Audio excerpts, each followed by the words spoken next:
Yeah, this is our production area. This is where our substrate gets made or mixed. We use a blend of oak hardwood sawdust plus added supplements like organic wheat bran and certain seed holes to basically formulate our substrate to get the maximum efficiency from our mushrooms. Once the substrate gets mixed to the desired consistency, we drop it through this chute and we basically bring it over here where we fill our bags with the substrate.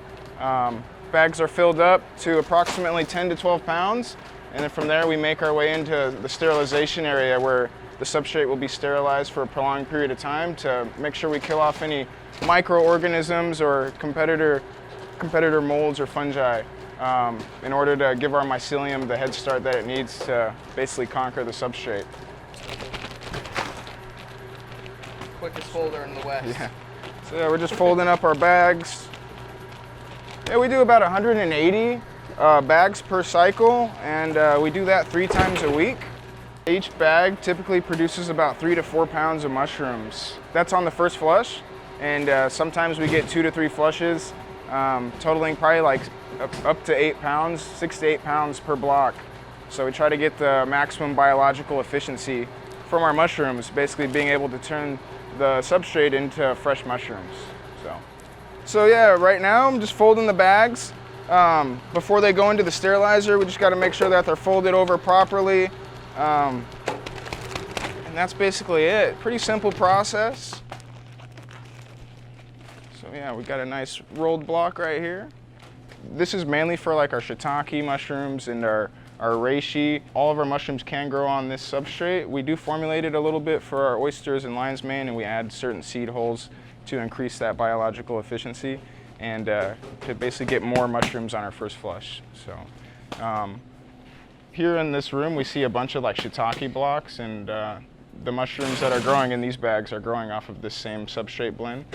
So this is just oak hardwood sawdust and a percentage of wheat bran, organic wheat bran, that we add in just for extra added nutrition and nitrogen, basically to give us those good yields. If we didn't add in the supplements, then we would get low yields and not as many quality mushrooms. So this area is our shiitake incubation area. The shiitake generally takes 8 weeks before we can get it into the fruiting room.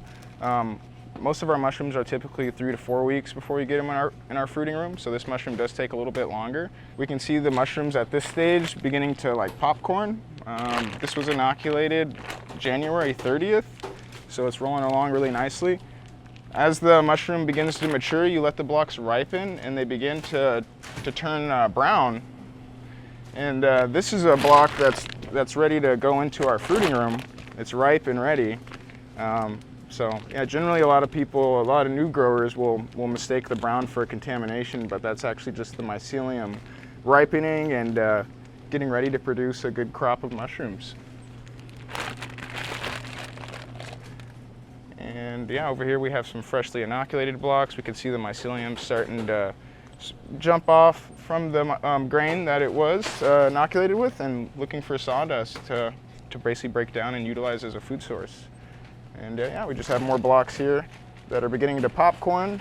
They start to get this topography of a lot of ridges and bumps. And we do like about 1 to 200 pounds a week of the shiitakes. I guess we sell the most like oysters and lion's mane and stuff like that, but we do a good amount of shiitake as well. There is other methods, like in Asia they use like bottles, like little bottles, and they just grow smaller clusters of mushrooms, and it's like automated machinery that's used to kind of fill the bottles and inoculate them as well. This is one of the standards just due to the fact that the substrate does need to be sterilized, and the polypropylene bags allow like high temperatures and efficient sterilization. This is basically, it's kind of the standard for the best yields and good production. It's all sterile, so you don't need to use any kind of like pesticides or any kind of fertilizers or additives. Just basically water, oak, and organic wheat bran or certain organic seed holes. The mycelium is able to take over the sawdust in the sterile environment, so there's no competitors or anything like that. Once the mycelium does take hold of the substrate, it kind of builds up an immune system where basically no contaminants can grow on the substrate because the mycelium has taken it over. So they can be placed into the grow room at that point, and mushrooms can be allowed to grow. This is going to be the food source for our mushrooms. The organism is basically going to utilize it and break it down, and eventually it'll turn it into a nice compost or a rich soil. That's what mushrooms do. They're basically nature's like grand decomposers.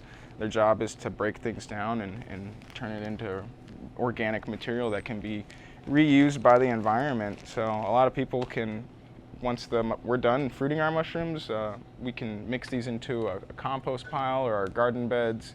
Some people or farmers will pick them up from us and use them to make compost, because that's what fungi does best. It makes soil. Yeah. You know, just have the right conditions for mycelium to grow when it's time to take over. How's it going, Mike? Going good. So this is the spawn room. This is just a room where I can basically grow out our spawn that gets inoculated into or the seed for our mushroom gets inoculated into those blocks once they're sterilized that you see out there. And you can see like little bits of mycelium starting to grow out onto these freshly inoculated blocks. So the mycelium starts out, we plant it on a petri dish, and we get the growth, we get healthy growth, and from there we transfer healthy sectors of mycelium into bags of sterilized grain. Here we have organic wheat berries that we use. After full colonization occurs, you'll see a big, nice, healthy bag of white mycelium. This can get broken up and utilized to inoculate anywhere from 20 to 30 of our production blocks. So spawn's a very important part of growing mushrooms. Without good spawn, you don't have mushrooms. Yeah, so I'll look for like a healthy sector, and basically I'll transfer that into like a test tube, and that can get stored in refrigeration for up to 5 years. And then I can take them out every 6 months just to make sure that they're still very healthy and aggressive, and just drop a piece of tissue on a petri dish just to keep the strain alive. For hybrids, one of the strains I do grow is a hybrid.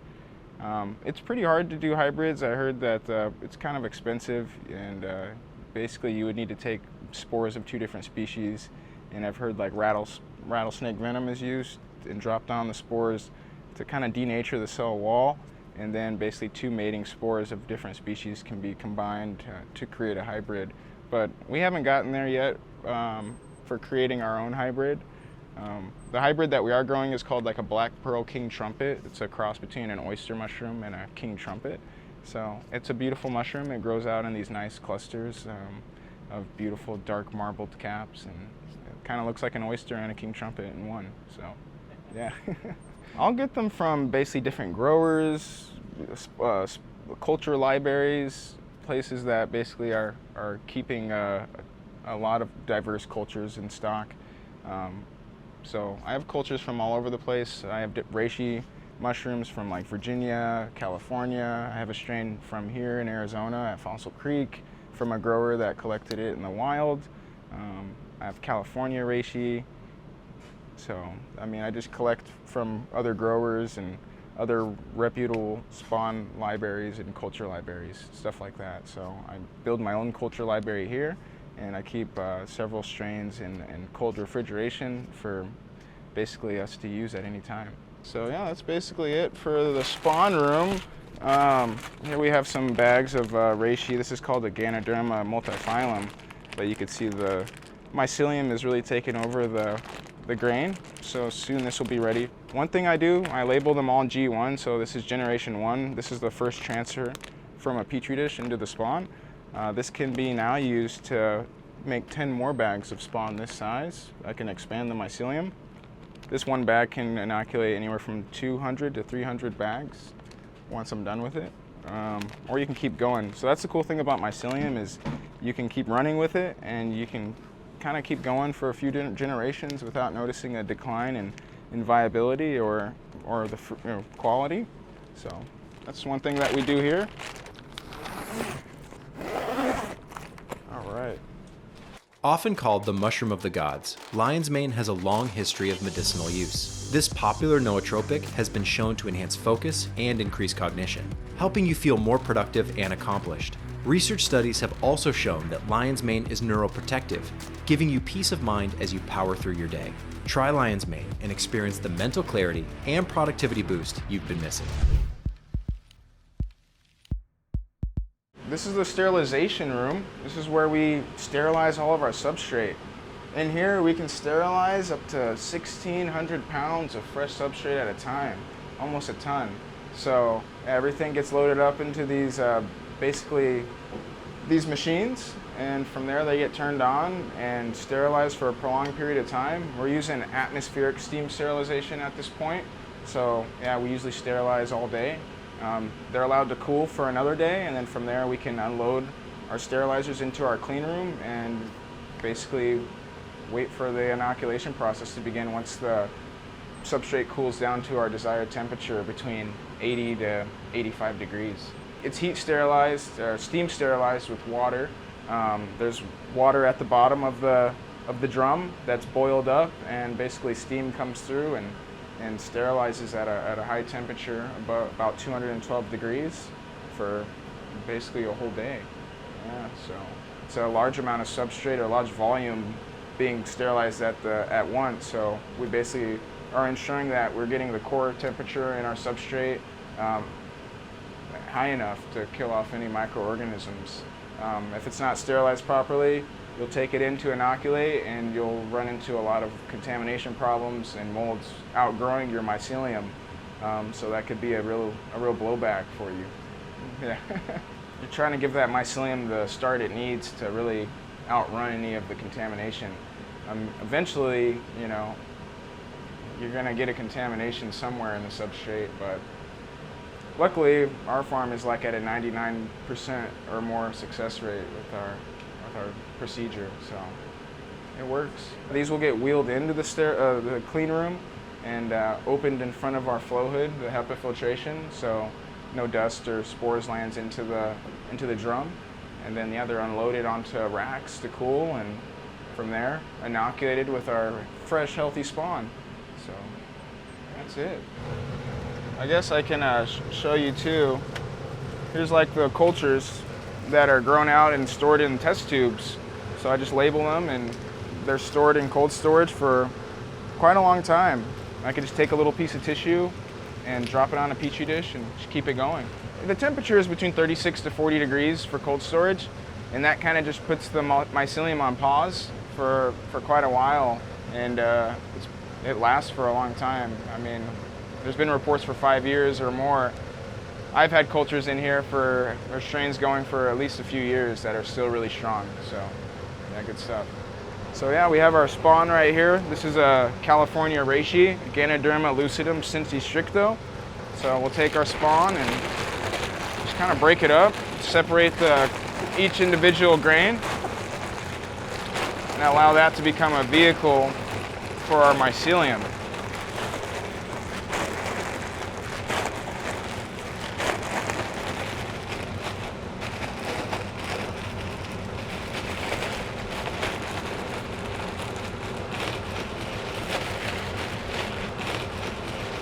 So I'll take a scalpel and kind of just make sure it's clean, and then I'll heat sterilize it.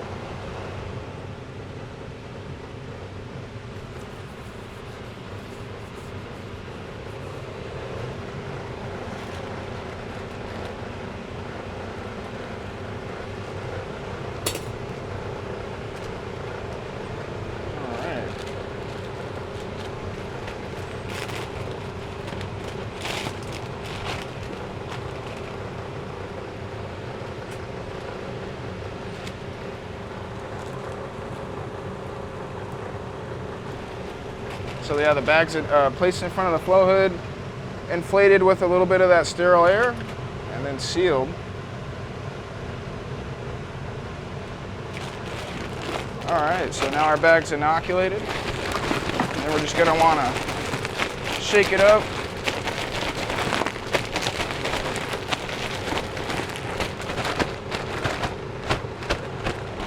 All right, that bag's done. we'll just continue inoculating. So yeah, the HEPA filter right here is basically providing us just a clean workspace to perform our inoculations. So we're getting a stream of sterile air that we can basically use to inoculate, do our clean work, inoculate our petri dishes. So this is necessary for commercial mushroom production or anybody that just really wants to see good results in their work. So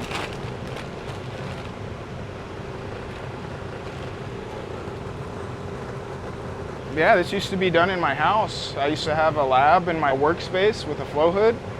So that's what this is. And then I could do all my production there and just in a smaller scale, utilizing pressure cookers for my sterilization. And yeah, you could definitely do this at home. And you don't even need a flow hood. You could always build a glove box or a steel air box, which would be just like a box where you could put your hands into and do your clean work. You might not get as high of a success rate, but it's definitely more affordable for entry level, and if you're just trying to get into the hobby, you don't need to spend a lot of money just to get started. So here's the elms growing on the alder. I'll stack those up there on that first shelf. These boxes are a lot lighter Yeah, they are. than the other ones. Here's Makes the it nice. black pearls. So these blocks are basically just inoculated within the last 48 hours. We already see the mycelium starting to jump off and make its way to colonization. So everything's looking pretty good. We're doing a lot of production right now, so just trying to make room day by day. It's been step by step. It used to just be me kind of doing everything from mixing the substrate to doing every step of the process on my own. But just as we've grown and more clients have come on needing our mushrooms, I've had to just get help because I had a lot of days where I was just working 24 hours and still could never get caught up. So it's been nice just having my team, just building the team here. We have Bubba and Pete and Zach helping with production and basically just managing inventory. So, and training has been quite easy. I just basically show them how to do it, and luckily these guys are fast learners. So, but yeah, it's been interesting, especially like some of the medicinal ones, like the reishi. It really helps with like the immune support, and lion's mane's been really big for us too, because of all the neuroprotective benefits and the fact that a lot of people are using it to improve cognition, brain health, memory, focus, all that stuff. So it's been interesting. And then in the culinary world, we're doing a lot of restaurants and distributors and stuff like that. So we have 4 distributors now and a lot of direct restaurant accounts, a couple little grocery stores. So yeah, we've been busy from deliveries to packing orders to getting the grow rooms managed. It's just it's a full-time fun day every day. Here we are in one of our grow rooms, and it's harvest day. These shiitake look amazing. They look basically like they're at their prime and they're ready to go. So it's a nice looking mushroom. I like to kind of harvest when the caps are still enrolled a little bit, so they're still a little bit curled under, and it makes the mushroom last, or it holds up longer in the fridge. You get more shelf life out of it, and nice meaty texture. So now I'll just harvest the mushrooms just by simply cutting as close to the base of the block as possible. And we have a lot of just like medium to average size shiitake growing, and a lot of people seem to like our baby shiitake or our smaller shiitake.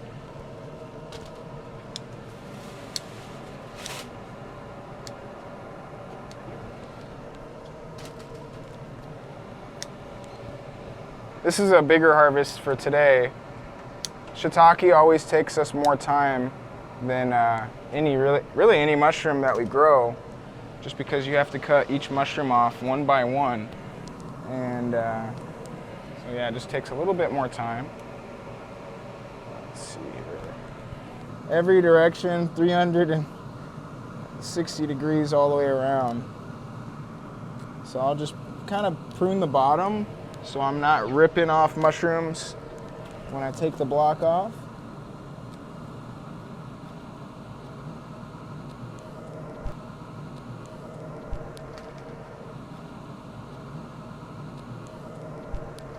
Basically, the shiitake mushroom prefers to grow without the bag due to the fact that the mycelium basically forms this real, it's called popcorning. It popcorns real heavy, and then it forms this real brown layer to kind of protect and insulate the mycelium. And then the mushrooms will just pop all the way up, all the way around. If you try fruiting it in the bag, you'll get a bunch of mushrooms growing all up against the bag, and you'll get a bunch of deformed looking mushrooms, and basically mushrooms that are not good quality compared to just letting it grow all the way around like this. So yeah, the grow room provides basically the perfect balance of moisture, airflow, and lighting and temperature in order to get the mushrooms in their optimum environment to produce the best quality fruit bodies. So usually we put the blocks in here, and the humidity is basically set to a higher level, usually about 90 to 95%, and basically the mushrooms will start pinning within a few days. You'll start to see a bunch of little baby mushrooms forming all over the block.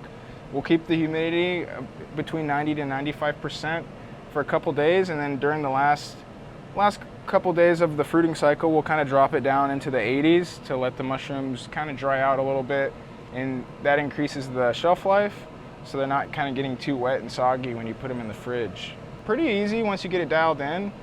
We make sure that we remove the old CO2 and spores, so those are exhausted out of our grow room into the outside, and then we bring in a bunch of fresh air, filter it 2 times, and bring it into our grow room and kind of condition it with the humidity to make sure that we're getting everything we need in here for the environment for our mushrooms. Without the grow room, the mushrooms would basically dry out. As the mushrooms grow, they extract water from the substrate, and the high humidity basically prevents the mushrooms from simply drying out and evaporating as they grow. Currently, we can see like little clouds of spores just drifting off of these mushrooms. And these mushrooms produce billions of spores to basically continue the fruiting cycle. The oyster mushrooms, the spore load can be pretty harmful. It can cause like allergies and stuff like that. So we do wear spore masks when we're in here. I'm just not wearing one right now, so you guys can hear me and I can speak to you. The shiitake spores, they're not too harmful. I haven't had any issues being in here with them.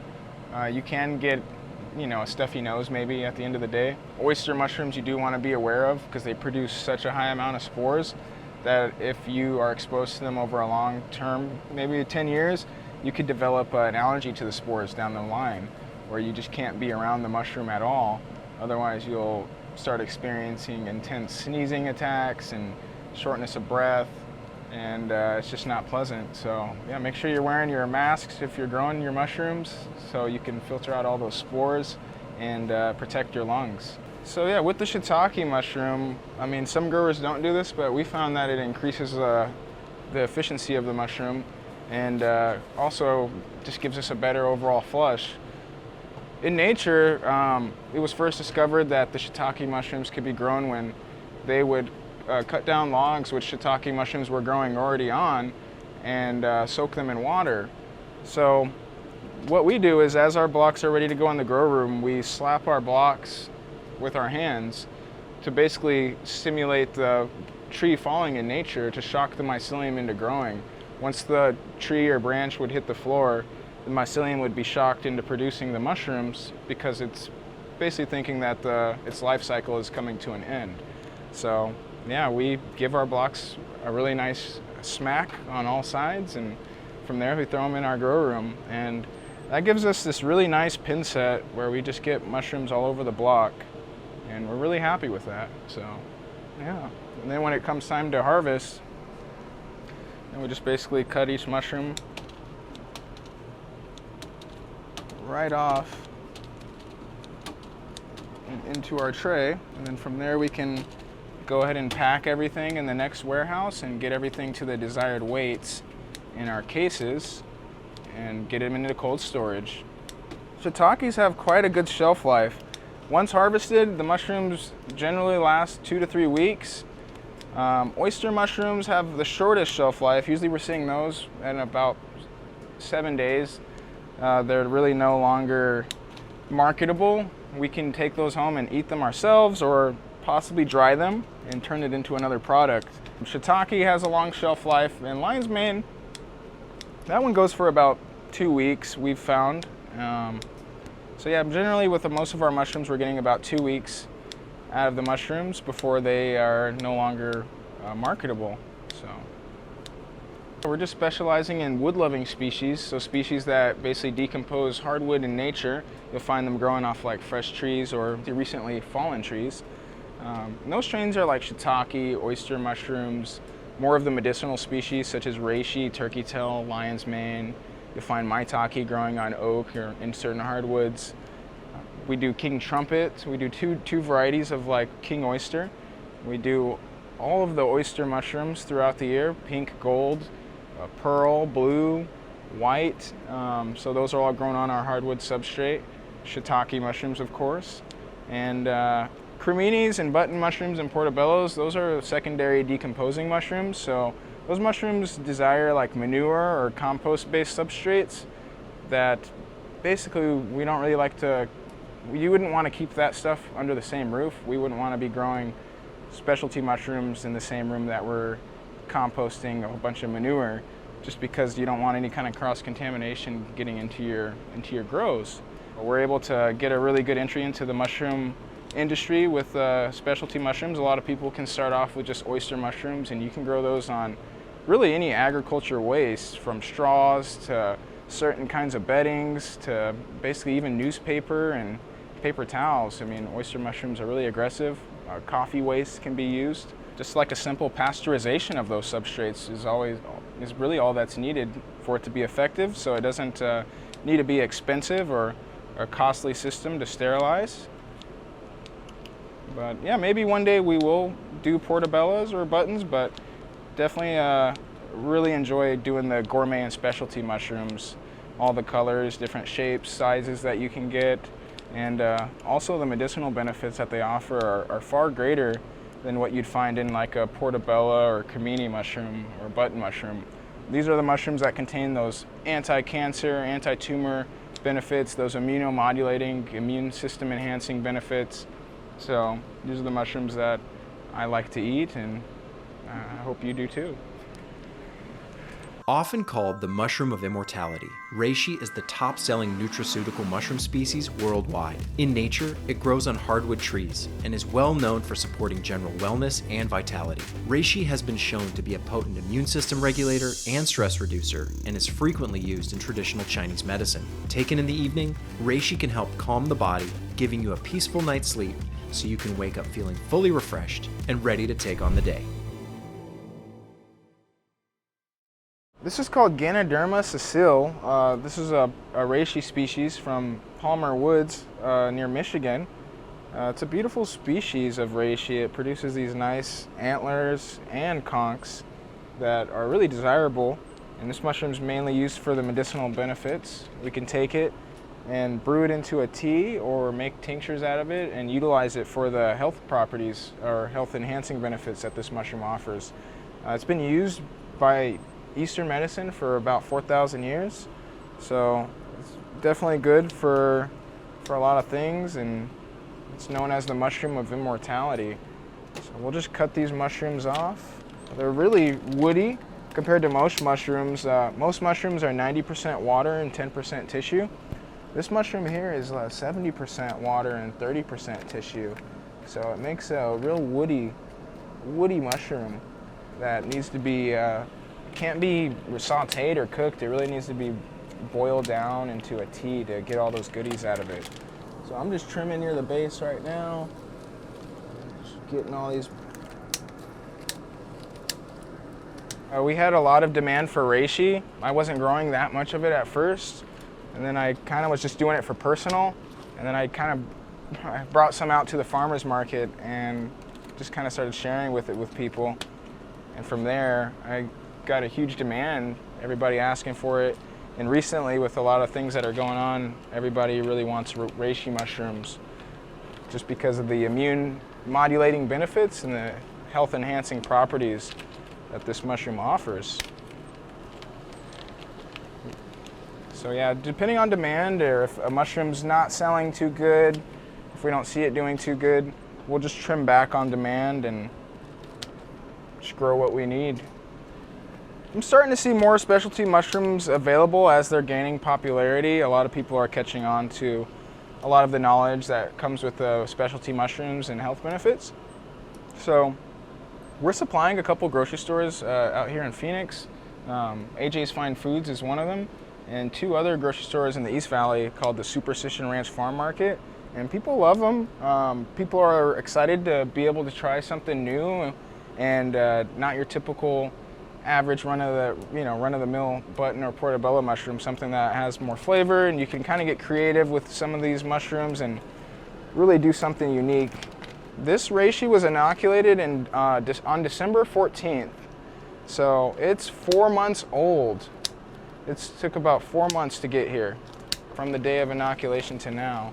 It takes quite a while. This one does take longer than any of the mushrooms that we grow. And there we go. We have a beautiful set of reishi mushrooms.